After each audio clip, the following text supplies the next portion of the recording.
The rainy season for many is usually a blessing as it brings a change from the regular heat weather conditions.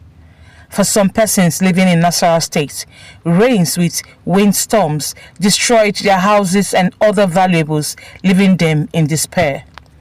Aware of this development, the National Commission for Refugee, Migrants and Internally Displaced Persons is in Nasarawa State to distribute relief materials to affected persons.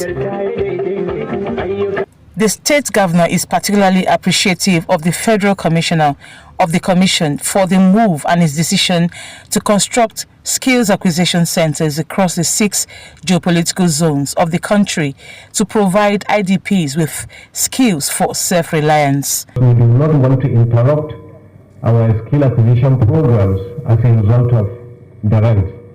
So I sympathize with you, and I just like the commissioner has